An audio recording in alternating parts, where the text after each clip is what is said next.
So Joe Flacco has been traded from the Baltimore Ravens to the Denver Broncos. In return, Denver will send what appears to be, according to Adam Schefter broke the story of ESPN, a fourth-round pick goes from Denver, a mid-round pick. I don't know why I said fourth. Mid-round pick from Denver to Baltimore. Baltimore will get a $16 million cap hit, just like that, just for getting rid of him. But they obviously are committed to Lamar Jackson. So they've gone the Lamar Jackson route. Case Keenum, the 1 year in Denver. Gator, I swear we called this that whole entire year with Minnesota, that with Case Keenum, it was lightning in a bottle. Denver signed him for $18 million. Didn't work out. So now Denver's going with Joe Flacco. How does that impact the Lions? Well, it could. Let's do a deeper dive in this. Denver has the 10th overall pick in the draft. Yep. They just traded for Flacco, and he has how many years left on a contract? Well, he's got 3, but there's an out after this year. Okay, so I guess it doesn't necessarily rule them out of taking a quarterback in the first round with the 10th overall pick.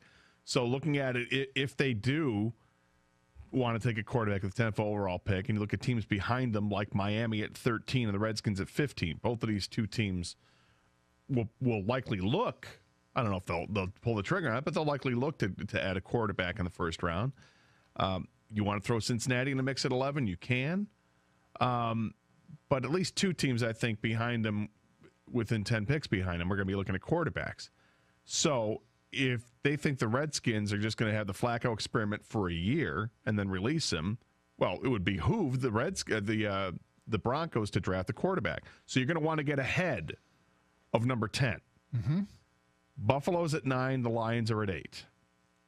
So is it possible this helps the Lions in a move where they can trade back? And I think it does. I think you can look at it a couple different ways. I think it hurts them, but I'll be interested to hear why you think it helps them. Because I think that the Broncos are still going to get a quarterback at 10. I don't. I think they'll do this for 1 year and then get into the market next year if Flacco doesn't work out. Some of it may depend on who's there, who's available at 10.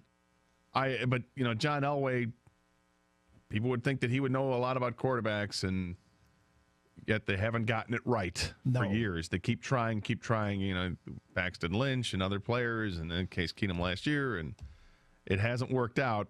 Osweiler was there too, right? Tebow. Bob and Pam's kid, yeah. So I wouldn't put it past Denver to take a quarterback at 10.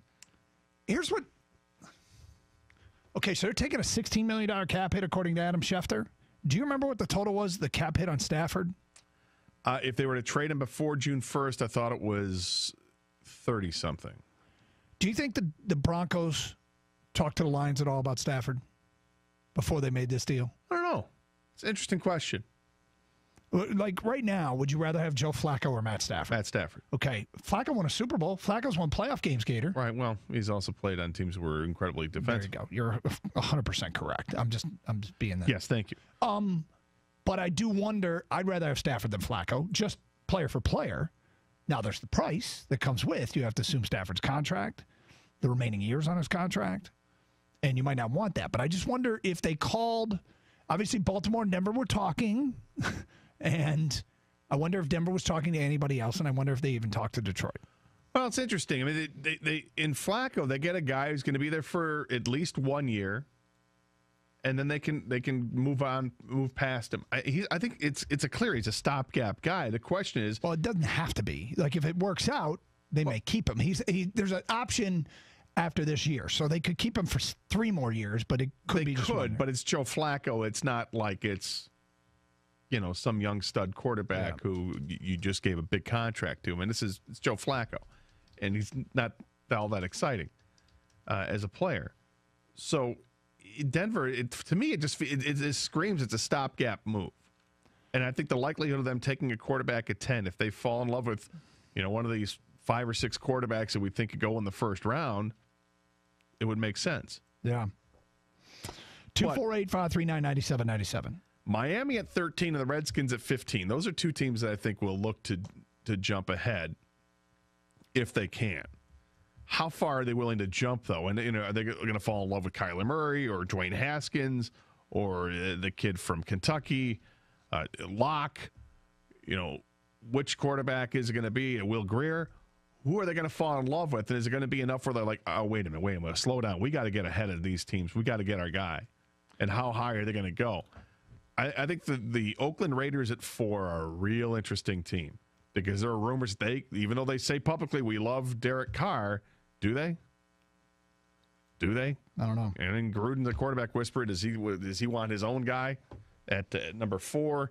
And if not, if he's willing to trade that pick, that could be a real hot pick, a hot commodity to have at number 4 because of the Giants at 6 and the Jaguars at 7 who are looking to take quarterbacks. Let's get back to your phone calls, 248-539-9797. Again, breaking news, Joe Flacco traded from the Baltimore Ravens to the Denver Broncos for a mid-round pick.